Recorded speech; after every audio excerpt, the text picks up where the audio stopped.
Hi everyone, Jorge here, and today I want to talk about one of the most common myths that surrounds our understanding of social justice and actually sabotages social change. So this is the myth that I call a skin of the game. And it's basically the argument that says that the fight for social justice is sort of a game. And so people participate in it only if they have a skin in that game. Or in other words, if they have their individual interest in it. And the way it shows up in our culture is, for example, like when we talk about feminism, when you hear the word feminism, who do you imagine in the first place? You imagine women marching down the streets of major cities and advocating for their rights. When you hear about anti-racist movement, the movement for racial equality, who do you imagine? You imagine people of color. When you hear about LGBT advocacy, who do you imagine? You imagine gay and trans folks. So, as a culture, we have collectively bought into this notion that it's the duty of people who are targeted with trauma and oppression to build a table and invite society for the conversation. And this is just plain wrong. Because starting and leading these disruptive conversations about social justice is vulnerable, and vulnerability is the greatest casualty of trauma. So it should be the other way around. You don't have to have a skin in the game to stand for social justice. But moreover, leading this fight should be the responsibility of people who hold privilege, not of people who are put at disadvantage. So when I'm a man, it's my job to talk about gender inequality and pay inequity and male privilege and patriarchy, instead of waiting for women to form a movement and start marching down the streets.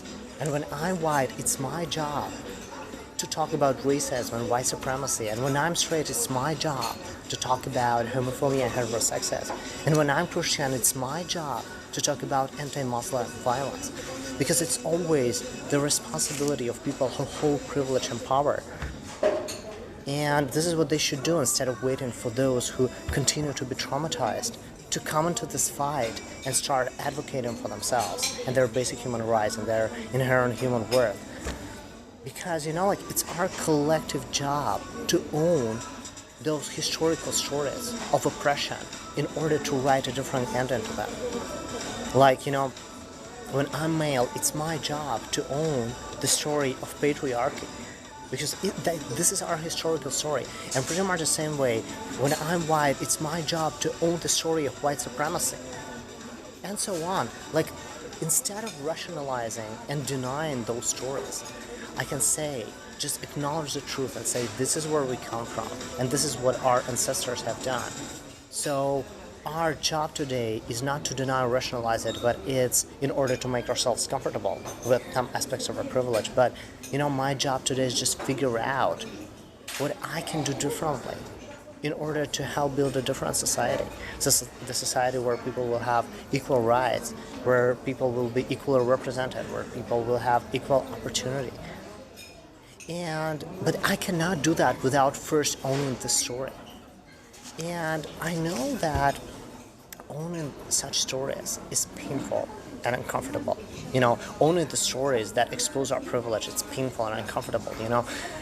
For example, when I'm talking to men about male privilege, in the majority of cases, I see this resistance and cynicism and trivialization of women's experiences. And what I have learned over the years that aside from lack of privilege awareness, part of this is also due to the failure of perspective taking. Because we see the world through our male lens. And when women share with us experiences of gender oppression or objectification or sexual harassment or anything that constitutes sexism, it doesn't make much sense because we run it through our male lens. And as a result, we deny women empathy. But the reality is that in order to acknowledge the truth, I, as a man, don't have to view the world through female lens. That's not what perspective taking is about. Perspective taking as one of the core skills of empathy doesn't mean that you sort of put down your lens, pick up the lens of another person, and then see their experience through their lens. It's not even possible, like my male lens, it's soldered to my face. Like, this is how I see the world. I can't put it down as much as I would like to.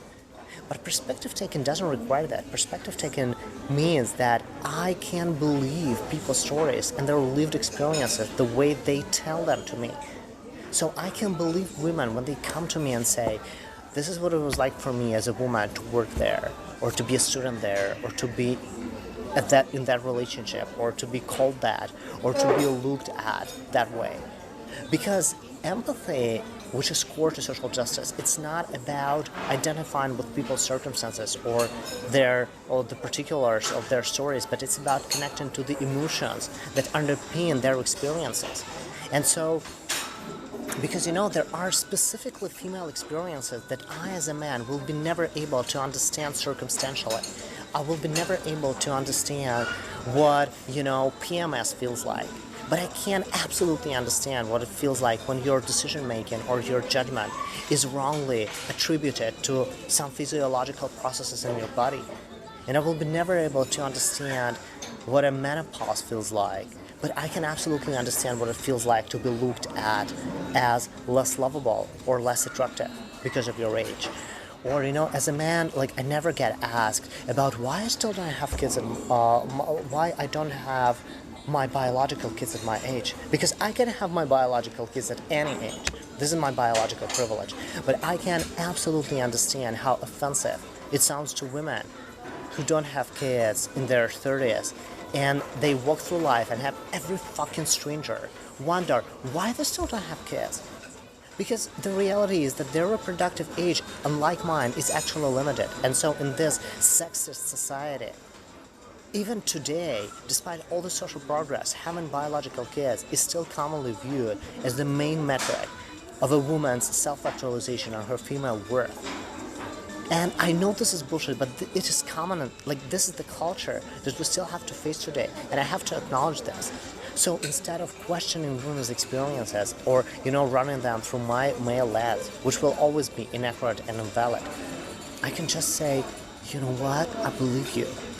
I believe you, and I'm willing to stand up for you and to change things for you in whatever way I can, and to let go of part of my power that lies in my privilege and that is therefore oppressive.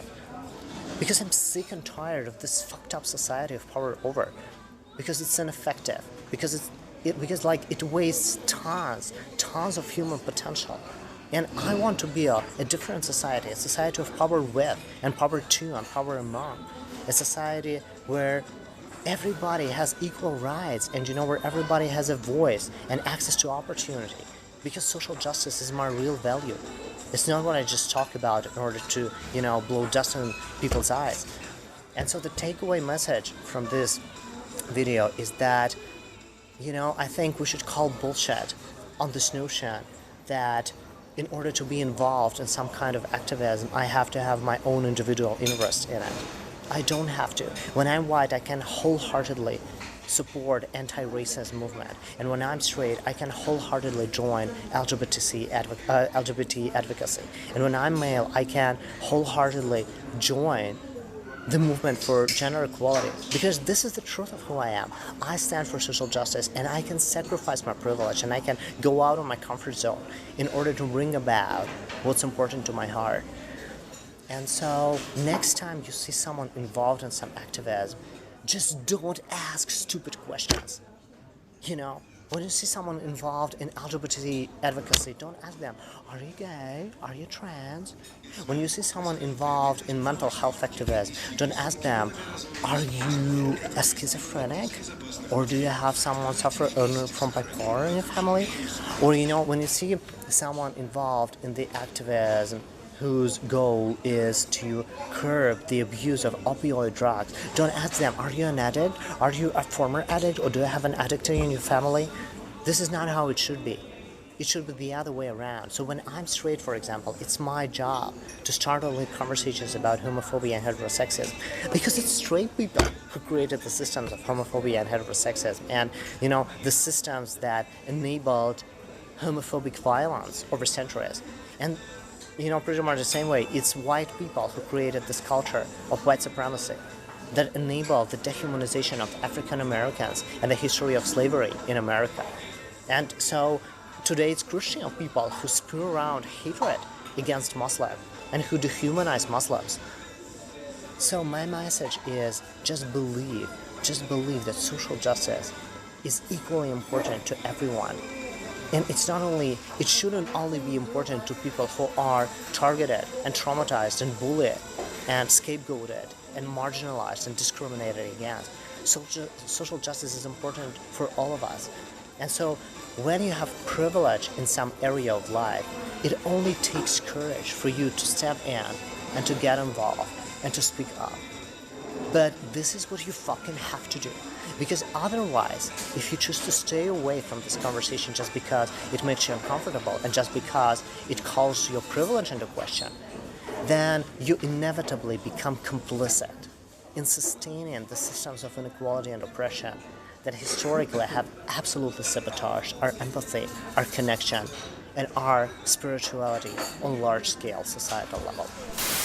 So I do hope you take this message constructively. As always, I would love to have a conversation with y'all, so please do leave me a comment below.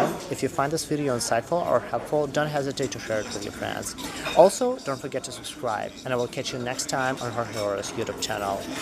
Be brave, show up, stay curious, and take care. Bye.